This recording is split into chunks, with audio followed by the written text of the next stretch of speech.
A great meeting point, convenient light meals, hot and cold beverages, or a quick snack on the go? What's your order for the day? We don't just say, we do. It's the Stain City way.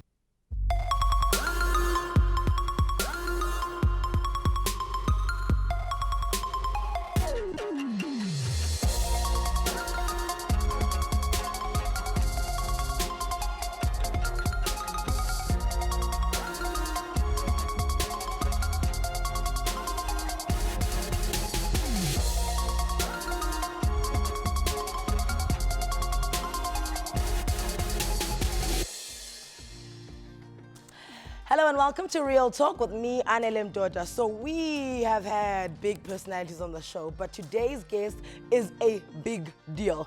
I have been looking forward to this interview for weeks. I was like 20 sleeps, 19 sleeps, 18 sleeps, all the way until no sleeps, okay?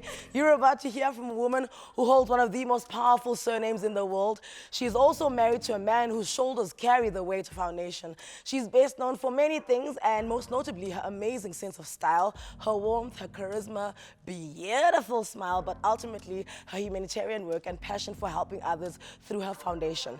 In 2012, she was recognized by the American Cancer Society for her global leadership on cancer and women's health. In the same year, she was also awarded South Africa's most influential woman.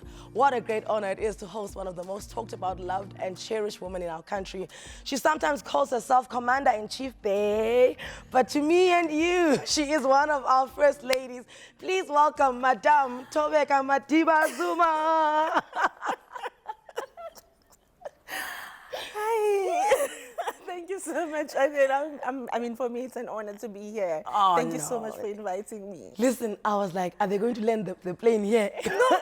How is she getting here? Is a helicopter going to come down into the studio? Like, everyone's like, Anele, relax. Absolutely. Relax. Right here. She's a human being. Absolutely. She's going to walk up the stairs like everyone. I was like, guys, we have to carry her up. I said, I need 6 people just to carry her. We must put her on our shoulders. Listen, am I supposed to play the national anthem? What's the protocol here? No, my dear, there's no protocol. I think we just need to connect with our women at home, okay. Especially women. Okay. You know, every South African, of course. And then I heard everyone calling you Madame. Is Madame Tobeka, Madame Tobeka. Is that what we call you, Madame? I think for me, I'm easy, like Sunday morning. You know, you can call me anything you're comfortable with. It doesn't offend me. I think for my team, basically, it's what they used to, the environment they are in. No, because even I was watching other interviews, it's Madame. Look, me, I want to call you Madame. Okay, if you're comfortable with that. I'm comfortable with Madame. I'm easy. Okay, I'm sticking with Madame. I'm easy. So did you tell your bae to watch us? No, bae is actually busy. You know, he's got the world on his shoulders. So. I know. You know when you like tell your person, man, just... No, I don't do that. I find it difficult to actually watch myself. Really? It just feels so odd. I don't know why, but I cannot. But that's you. And you can say, no, I'm wrong. But apparently you were quite shy when you were growing up. Yes, I was. So is it the shy nature still coming through?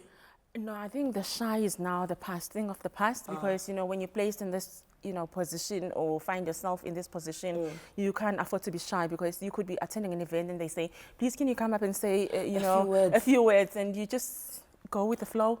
And you want, because now you weren't even on the program, the next thing you're doing the vote of thanks. Absolutely. They say, oh, madam, and you're like, okay, but I wasn't told. But then again, what can you do? So you just are always prepared for anything. So when you entered beauty pageants as a young girl, I heard you won Miss Ellerins.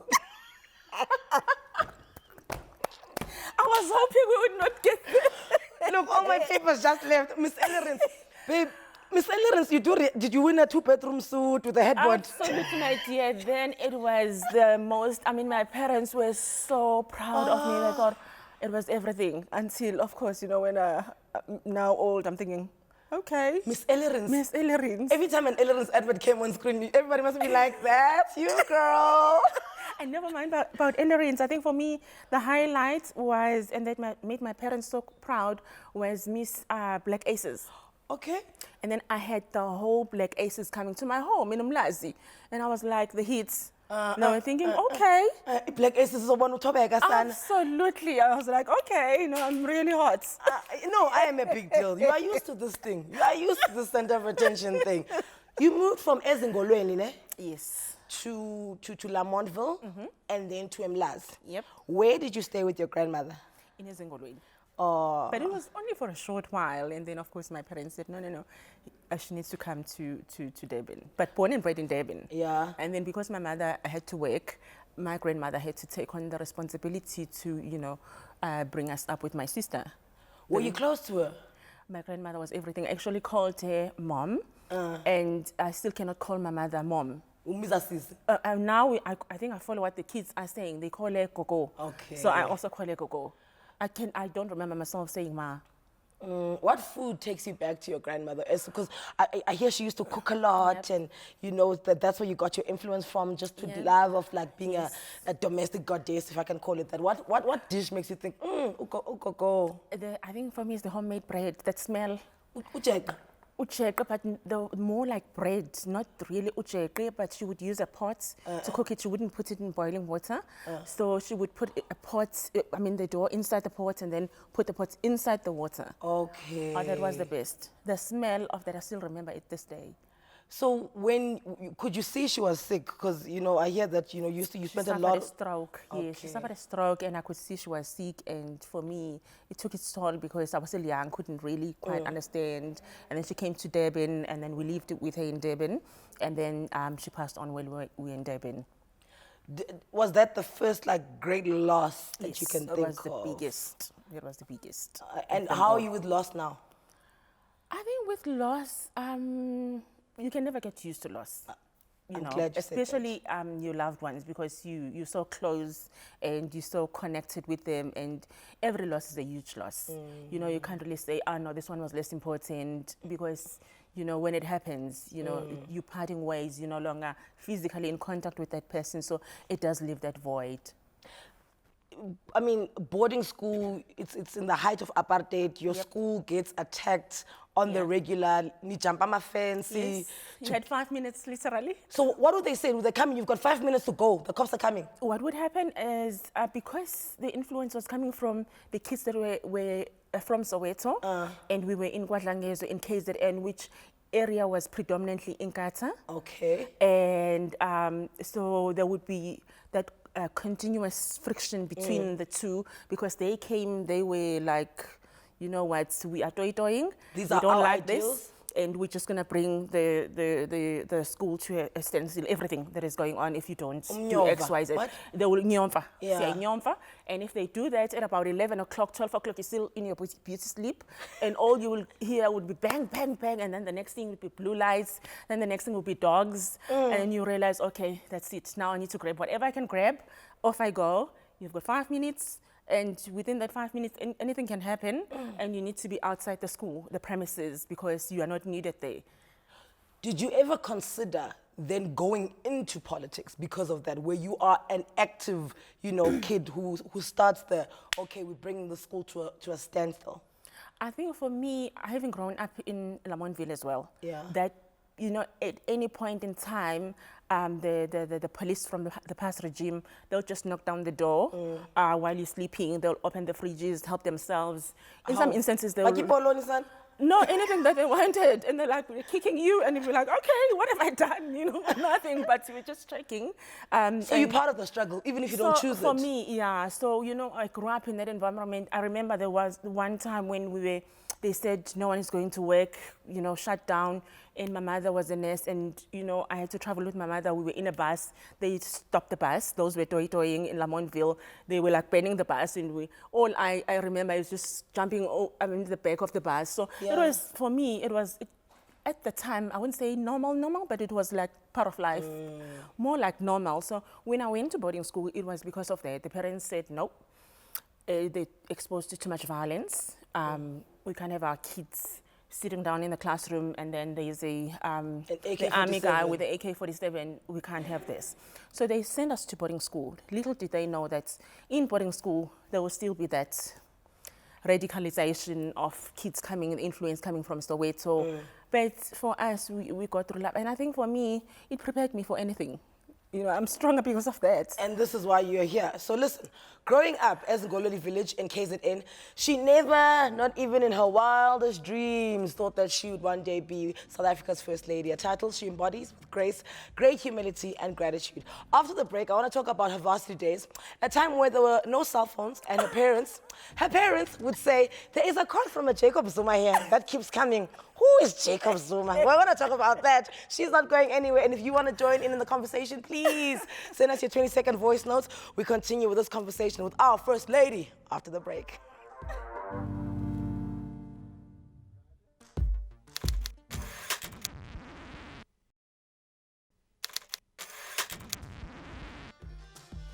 And welcome back. So before Madam Tobeka Madiba-Zuma married into the first family of the country, she lived a fairly normal life, free of controversy and public scrutiny, which comes now with her big title. We're in conversation today with the country's fifth First Lady, Madam Tobeka Madiba-Zuma. Welcome if you've just joined us. So now you are in varsity. Yeah. And there are no cell phones. Yeah. Okay. But there are landlines. Yes. Hey, landline, okay? If you ever want to get caught in life, please operate the landline. So this landline keeps on ringing at your house. Absolutely, the most odd times. At the most odd times. And I don't know, I got timing here. Hey, No, please, no. can you tell Tobeka Jacob Zuma called? And your mom is like, I'm going to write this message. Where's the pen? Jacob Zuma called by 10. Okay. Then you come home and they say, Sis, Here's your message. She's gonna run away. So, Yep. I think at the time I was working and I was studying at the, at the same time. So I would attend, even lectures. So Okay. I would work during the day and then go attend lectures, and then I would be home very late in the Yeah. evening, and of course come back to a warm home, except for the message that I'd get back then in 1993. And of course my mother would be like, there's a Jacob Zuma who called. I'm like, okay, with a straight face, expressionless, say thank you. But she wouldn't say anything. and you And I'll hold my breath and think, okay, let her not ask me who is this Jacob Zuma, because there's only one yeah.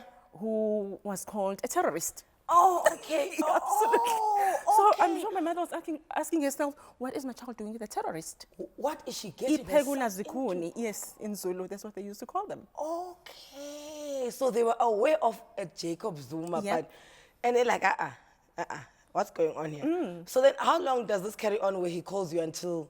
No, it carries on, I think, until I say, I think you need to try and call when I'm home. So he had to find out what time I'd be home, and then he would call then when I'm home. Then it would be easier, because when the phone rings, I know, and I'll be the first one to jump and One run ring. and grab it. Yes. So, and I'd even strategically sit next to the phone while watching the TV, so that when it rings, I'm like, I've got it, I've got it, I've got it, okay? So how did you guys meet? What was it? Like, obviously, I can see what he saw, but now, tell us, with him, what were you like? I was on the other side of the counter. I was a banker. Okay. I was a banker, he was a client. So it was a client banker. Okay. The initial, I think, relationship, which over a period of time, of course, he didn't really enjoy being served by the others, except, he'd just wait until I'm there and then I would serve him.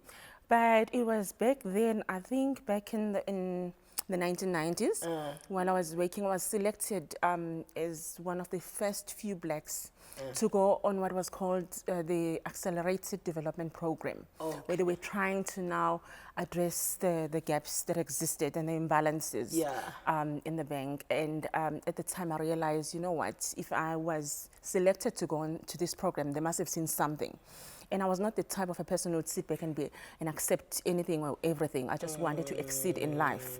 So when I was selected, I thought, let me try and strike a balance by ensuring that, I study. So I studied while working. So you don't hit a ceiling? Absolutely. Yeah. And that was then I got accelerated. I did everything in the bank that you can think of until I was then placed in a branch where I worked in the manager's department. So that is how I got to meet him, because I was handling his account. Okay, all right. And then you do that thing where he's standing in the line, and then when you're not ready, he's like, come. Like, But then again, I think there were only two of us in the manager's Okay. department, so it wasn't. If it wasn't me, it was the other lady, and then the branch manager, of course. so your wedding was in 2010, 2010. but you've been married. I'd been no, we were dating for a very long time. 20 and then got engaged, and then got married in 2010. Because if you remember, already in 2009, I had the status of being the spouse of the president because we were engaged at the time. So you had and paid lobola and done the Yes, traditional yes. ceremony. Yes. Okay, all right. So now, at your wedding, there's a journalist that said that you hesitated before you said "I do." You know, it's not the I do that you ever dream of when you grow up. Because first, let's start and maybe unpack as to how Let's you do the unpack I it. do. Let's unpack this You know, I when you're still a young girl, you think I'm gonna wear a white dress. I'm gonna walk down the aisle. I'm gonna say I do. Absolutely, but mine was different. Not that I'm complaining, but I enjoyed it because my culture. I'm proud, you know, of my culture and tradition. So mine was totally different in that. You know, the I do, you signal it by raising umkhonto. That's how you say I do. You don't say I do verbally. I prefer that. So if you raise umkhonto, you're actually saying I do. So maybe the journalists didn't know that that's the sign to say, because Induna would be there and ask. You know, and then the way you would, because I'd already been coached, because I didn't know how you say I do in that way. Okay. You know, and of course, you know, when you raise it, you then sing a song to him to say that, you know what, now we're good. We're doing and this. then he gets up and then you both do the dance. What's the significance around him? Apparently there was glass on the floor and your family was about to walk there and he saw glass and he cleaned it. He cleaned the path for your family to walk on. Not really. I think, there was a glass, but somebody else did clean it, not him, not himself, just for us not to, you know, step on it or anybody to get injured. But I think when we arrived, they were ready for us, to receive us. And of course, I think you saw Chief Matla Mandela. Yes. He also brought along the Madibas to be there and to accompany me and to hand me over. Because that is part of your family as well. No, not directly, but the Madibas fall under the same clan. Abatembu. Abatembu. Yes. Okay. Yes. So I know you say you'd been coached to be told what the procedure is, right? Do you receive extra coaching and extra finishing classes because you're about to be a first lady, like told how to act, how to dress, how to be, how to speak, when to speak? Not really. I think you go with the flow and you do get those briefings and what if you are going to meet the queen and what if this is how you have to wave. And of course those are her subjects, the Ketsi and whatever, but I mean. That was your first international trip. You met the queen. It wasn't, but it was one of the highlights. Okay. I mean, probably the biggest because, you know, state visit to the UK and to actually stay in the Buckingham Palace was quite an experience. You stayed there? Yes. Like a B&B? No. Not a B&B as such, but yes, we did sleep there and it was quite an experience, I must say. No ways. Yes, ways. And then like, okay, because you know how couples are, right? You know like how couples are, like when the queen is coming to you guys, are you guys whispering to you guys, Nangosis, I don't think you have time for that because you're so overwhelmed by so much that is going on in that, you know, we came prepared. And I think the kind of a person she is, she's very warm, you know, very motherly. Really? Not what I expected, yes, because I thought maybe, okay, it's just a queen straight and this is what you do. But no, I think so you saw her and you remembered your own grandmother, when my terra cake. And she would ask if we enjoy the breakfast. So she was very warm, very motherly. I'm so glad somebody finally spoke out about the queen, because every time we told about it, it's like, don't look at her, look right, look, you know what I'm saying? There is no such, no, I beg to differ. There is no such. Even the Duke of Edinburgh, because we crossed paths. Yeah. So of course my husband or the president was with the Queen, and I was with the Duke of Edinburgh. Oh. He's got an amazing sense of humor. 'Cause the British are enjoyed funny. his company. He was so funny. So we would ride on those cars that jokes he'd be telling me inside, which I can't share, of course. Of course you can't. About Prince Charles. But it was such an experience and I thoroughly enjoyed every minute.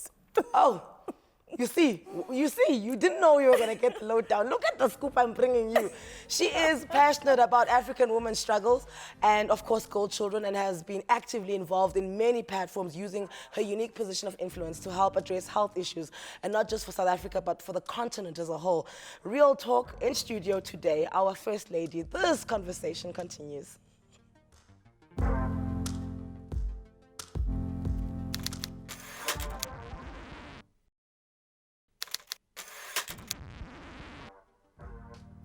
Being the wife of a president may be a dream for many, but it does come with many perks, and it also comes with its challenges. Mrs. Madiba-Zuma takes it all in her stride and has become a role model in the hearts and minds of those she has inspired. We've got a voice note from you. I told you, 20 seconds, send them through. You've got, whenever you're going to have a chance just to speak willy-nilly with the First Lady. So let's hear you.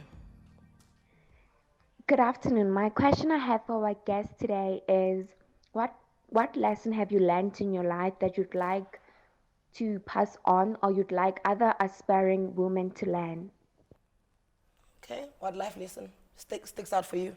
I think for me is that you're not gonna always be comfortable, but you have a responsibility to be responsible in what you do, and also to be able to separate from the right and the wrong. So when you say you're not always going to be comfortable, in life. You're not always going to be comfortable in every situation. Absolutely. Sometimes you're going to be at the back end of it. Yep. And just learn to be okay with the fact that you're there. Oh, I like that one. I actually like that one, because you can't be the top dog all the time, Mos. Absolutely. I agree with that one. So what do you call the other wives when you guys speak to each other? Is it... It's Bongi. Okay. It's Mpume. It's Mama Kumalo. Okay. So Mam Kumalo is the only one that gets Mam Kumalo. Everyone else, we're lovely peers. Yeah, absolutely. Yeah. Okay. Because she's older. And your kids, do they like, I don't want to say socialize, because you don't socialize with your siblings. You grow up with your siblings. No, so are they growing up together? They're always running around, playing hide and seek together. Oh, all right. And all of them, like even Abaka, Mam Kosazana, as well, all of that? Yes. And as I speak to you today, I think I have Duduzile, who is a twin to Duduzani, yes. In Durban North, in my home in Durban. In your home? Yep. Is there like a big WhatsApp group? No, not really. There's no need, because we connect every day. So I don't think there will be a need for a WhatsApp group. Because then we'll be so disconnected as the family. In my mind, I thought there's like a WhatsApp group, and then in the morning, good morning, morning. Where are you? Okay, I'm here in the world. Where are you? Okay, I'm there. All right, good luck. I think it would be odd. It would be very odd. No, as family, we text, we call, check on each other. And I hear that you and Ubaba have got nicknames for each other. What does he call you? What do you call him? No, we don't have nicknames. I think do I even know what he calls me? He calls me anything from Tobeka. We would say Ntomkulu some other times. Oh, I like that. Mama, Kamadiba. I think it depends. Okay. It depends, maybe on the mood, I don't know. I'll have to find out. But we call him Baba, it's sign of respect. We all call him that. Even me, when I'm like, Ubaba Zuma. Do you know what I'm saying? Oh, babes, every now and then. Babes? Night, you got yes? Gotta keep the fire burning. Yeah, man. Otherwise it would be so boring. It would be, okay? Especially behind the scenes. When everything is normal, actually. Which brings me to my next question. What do you do to make yourself feel normal? Because you must admit that you don't have a normal life. I think for me, it's not to allow what's happening in your external circle or the environment to influence your internal environment, because the internal circle is where you have total control, where you create your own happiness, where you really create a barrier that whatever happens outside doesn't affect what's happening inside. So I think feeling normal, it feels normal until such time, maybe, as you say, when you step out and you think, okay, I'm not going to drive, okay, the protectors are waiting outside, such things you would call, are not normal. So when last did you drive yourself? Do you want the real one, or do you want the correct one? Is there a PR answer and then there's a real one? Okay, which one do I want? The PR in 2009. The PR one in 2009. When I was told that I can no longer drive. Okay, and then the real one? The real one every now and then. Let's go, guys. Please follow me. the security police are going, okay, we see you. No, because they follow. You like to drive, Yeah, right? especially my daughter as well. She would say, Mom, can we walk to school? Can they remain behind and not go with us? Can they remain at a safe following distance? Of course, you want the kids to feel as normal as possible. So you'd walk together with the kids, but they'll be there. Actually, I did hear you say that once, that there are times when you want to go to the school and you just want to be a normal parent who's there to inquire about academic stuff for their children. You don't want the front row. You don't want a special entrance. Yes, and the sitting to be in the front. No, I just want to mingle with the parents, go crazy with the parents. If it's the school, event that's taking place, we sit, I get to meet her friends' parents, and we just mingle. Be a class mom. Just be a mom. Yeah. We might take his jeans and be a mom. Is it a big issue, like if they have like extramural activities, like let's say they play netball or swimming, and then you have to go support them? Now you're coming with flying squad. No. I always go every opportunity I get. Yeah. I try and be there for my kids, because I think it's very important when they're growing up to know that their mother is there, especially because the father is not always there. Yeah. But I try. How difficult is it to put yourself first? It's, for me, the way I look at it, it's the competing priorities. Being a mom, it's a balancing act to try and strike a balance. And at that moment, what is priority? And I can never always, think of a moment where I'll always put myself first. It's about the priorities and be able to juggle things around that nothing falls through the cracks. You try and get everything, moving in tandem, and nothing, gets to suffer. Are you hard on yourself? Like, when you've disappointed someone else or yourself, how long do you take before you forgive yourself? It's so difficult to forgive yourself. You think, oh, I've let them down, or I couldn't. But you try and make up, like today, for instance, when the granddaughter, it's her birthday. And I said to Tuzile, oh, I wish I was there. I'm feeling so guilty. And she said, you have every reason to be guilty. I said, God knows I'm going to try and make it up to you. What's the granddaughter's name? Amina. Amina. Yep. Do you want us to sing for Amina? We could. Let's do it, because you're not there, but I'm hoping and praying that she's watching. This is her gift. Oh, no, if she's not watching, the repeat is tomorrow in the morning. She can watch it, and we'll send you the clip where she was sung to on national television. Yes. Okay. Apparently they said, where is Gogo, when they arrived? I felt so bad. No, we'll make up for it. Amina, ne? Okay, if people are around, if you guys can just join in as well, because we need, please, come on, guys. I know it's supposed to be there's no one here, but please join in. We're singing a song for the granddaughter of the president. Please, Okay, let's go. 3, 2, 1. Happy birthday to you. Happy birthday to you. Happy birthday, dear Amina. Happy birthday to you. Yip, yip. Hooray. Thank you. Now you've made up for it. Feel better. Okay. What, are you allowed to buy anything? Yes. Yes, I am. Do you not have to check it and be like, okay, this now, it's 12,998. And they're like, sissy, we said to you, you can only buy up to 12,000. The 998, you just have to find it for yourself.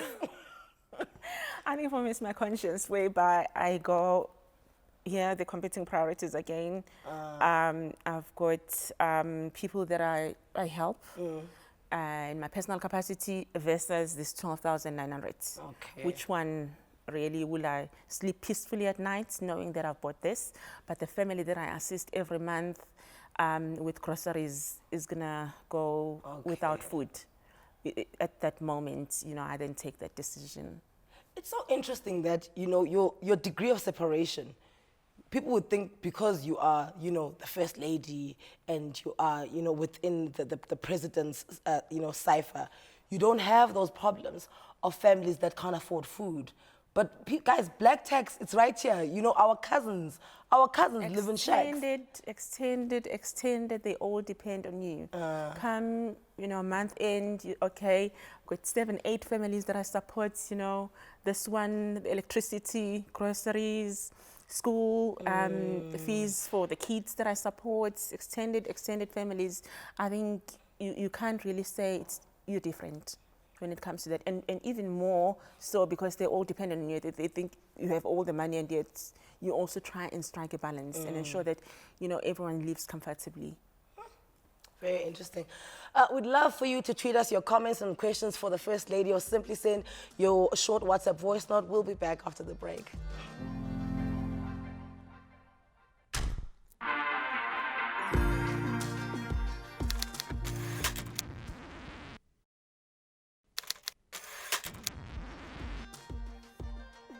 Life is a balancing act for Madam Tobeka Madiba-Zuma. She runs a tight ship, juggling her roles as one of the country's first ladies, her TMZ Foundation projects, but also her role as a mother. If you just joined us, you've been missing out on an insightful and historic conversation on Real Talk right here on SABC3 with Madam Tobeka Madiba-Zuma. So when it comes to, because many people want to know, would you ever go back to banking? Like when it comes to being a professional, like I know you've got the foundations, which we're going to talk about, because I think you do great work. But do you not have like an inner, you know, I want to go into corporate, like, and work from like 8 in the morning and knock off at 5 and take some files home and, you know, work and have a boss shouting at me and all of that?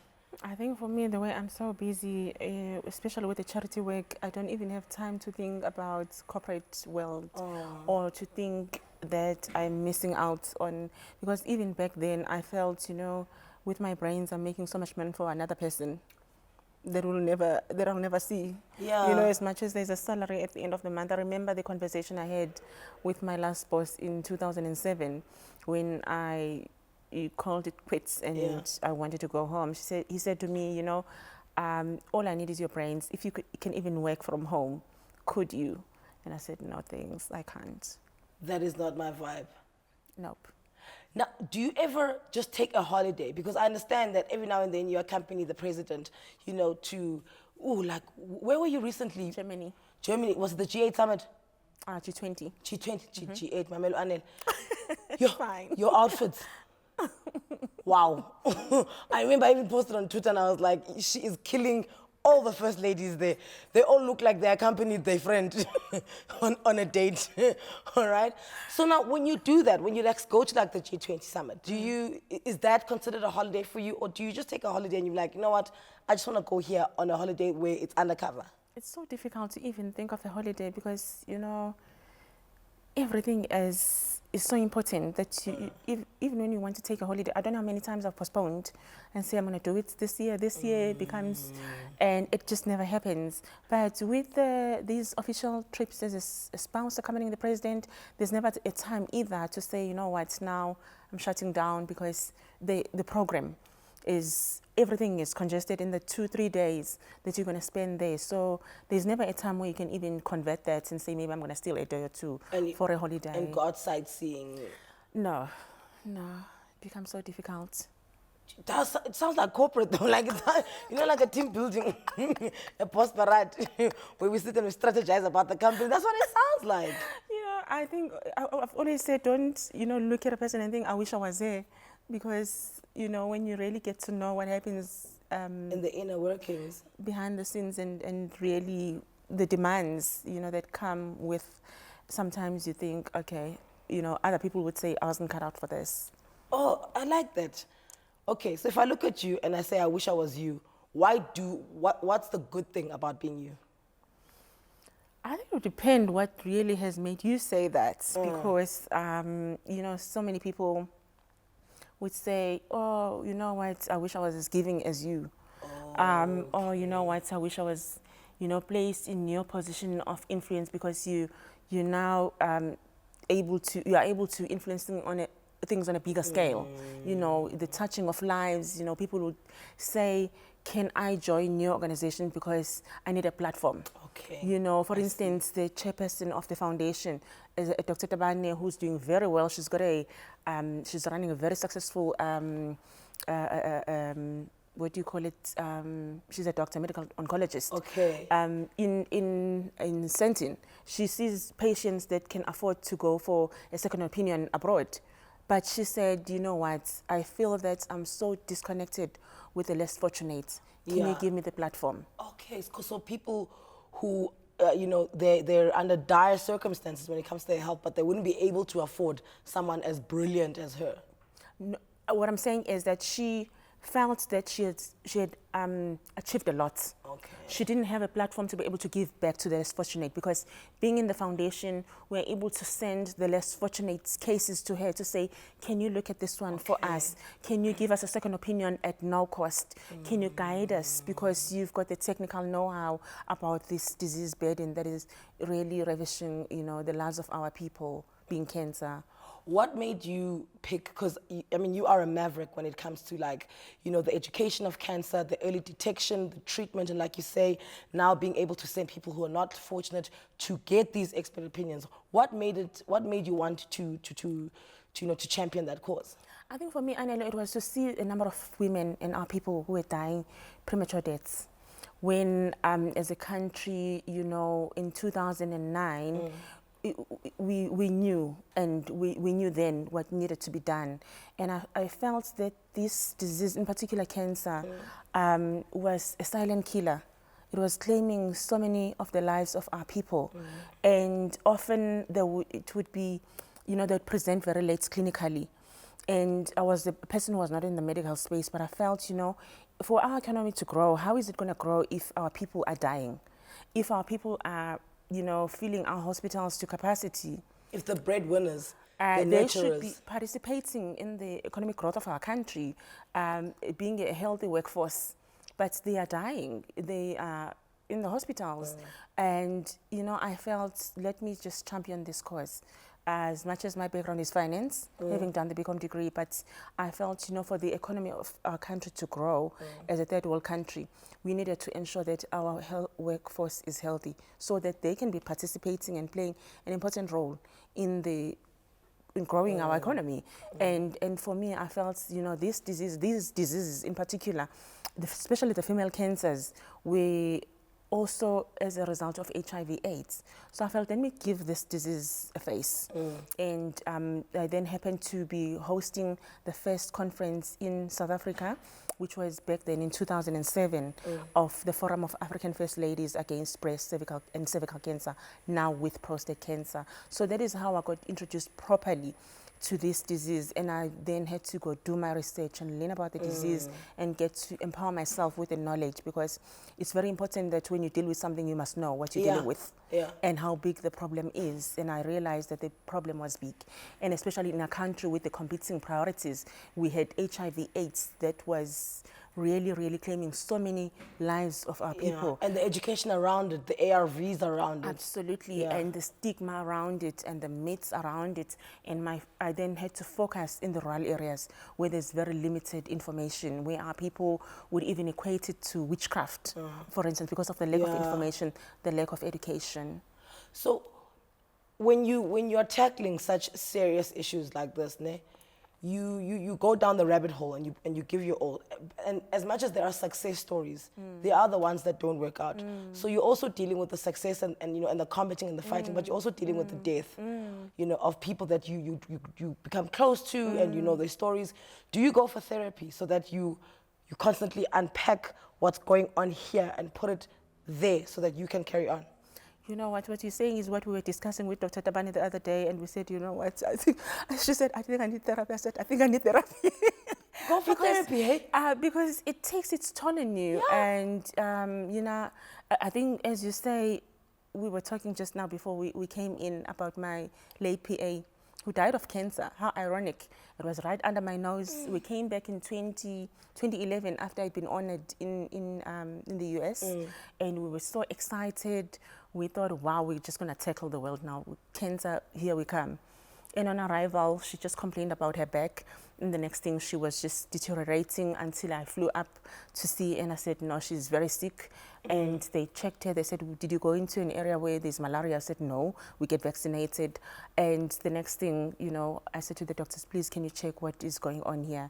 And she called me and said, ma'am, you're not going to believe what I'm going to tell you. I said, what? She said, I have cancer. I thought, okay, you didn't just say that. She said, I have cancer. I said, which one? Because I needed to know what we were dealing with. She said, leukemia. I said, okay. But we tried. We tried our best. We fought it with all we had, and until it was on her third cycle in December that she had a relapse and bled internally. and we lost here on the 23rd of December. So you do get those where you think, okay, I don't know if cancer is winning or am I winning, what is going on here? But I think for me, it just gives you that further impetus to say, let me fight. Now I need to really fight it. Absolutely. After you get back up and you say, okay, I'm going to fight you with all I have. Hey man, don't knock therapy, trust me. Give somebody else your problems. Just like, look, I've got a problem, it's now yours. I have a life to live. Through the Tobeka Madiba-Zuma Foundation, Madam Tobeka continues to build a legacy, like we just spoke about, advocating for those who are disadvantaged and have no voice. We're not done. Do not change the channel. We'll be back for the last time.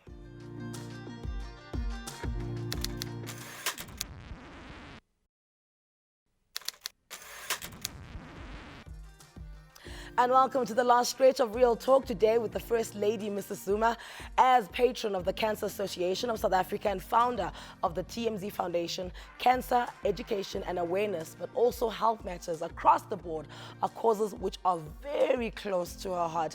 And we're just discussing that. There is a voice note. And I also wanted to know this question. Please, can you roll the one about her skin? Hi, Anele. It's Roseanne from Pinetown. Just want to find out, how does First Lady keep her skin so radiant? Wow. Come on with it. A very interesting question.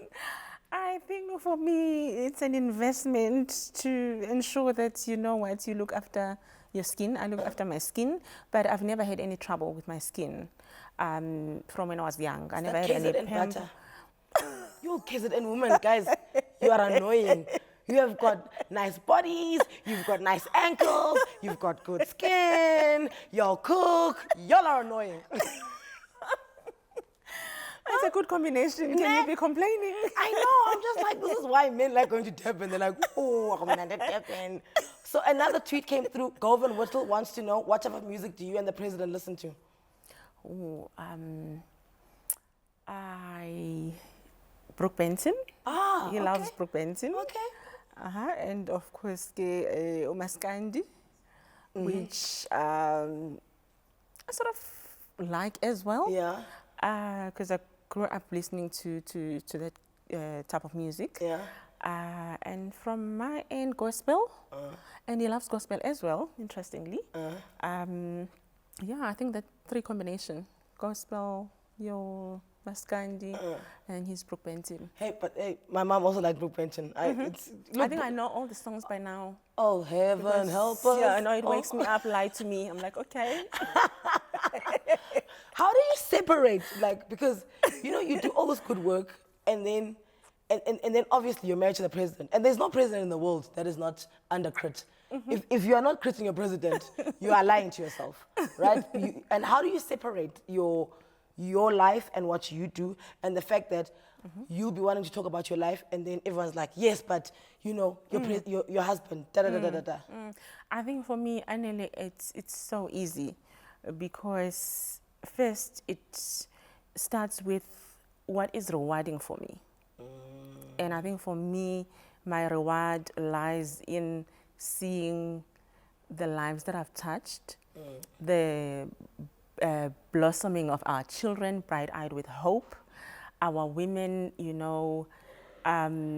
seeing transformation, economic transformation with our women, social transformation with our women, governance, those areas of my interest. Like I said, when I said earlier, there are two circles.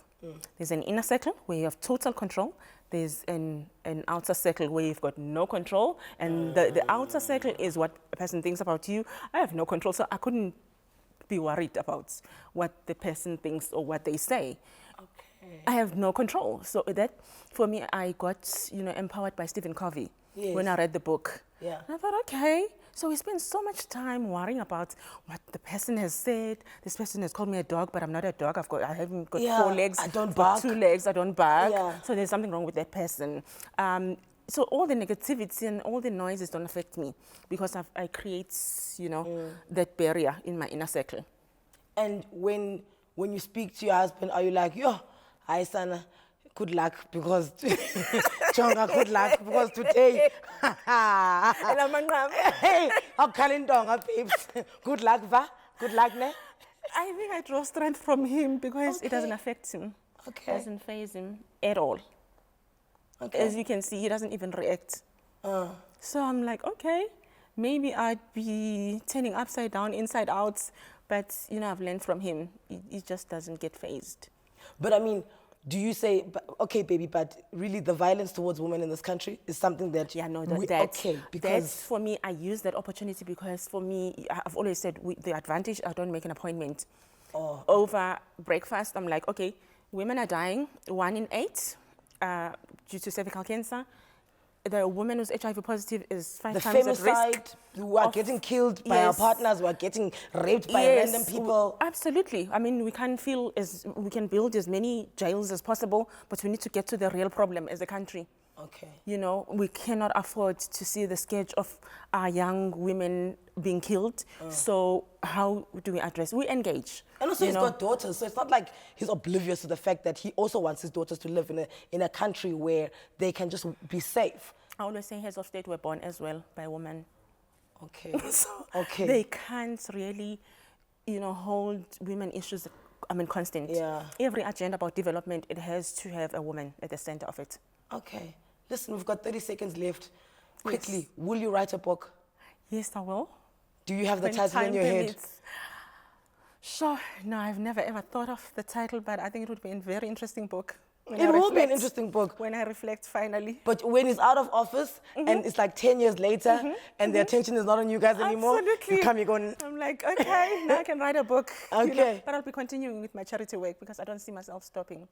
That's how fulfilling it is. Good. The TMZ Foundation. Yep. Thank you so much. This has been a treat for me. Our WhatsApp line has been inundated with your messages. Guys, you can't just call and be like, yeah, can I speak to Jacob? Like, he's not here, she's here. Okay? Thank you so much, though, for sending them all in. Let's meet again tomorrow at 5 p.m. right here on SABC3, the channel where the stage is yours. Good night. I'll start thinking. They're like...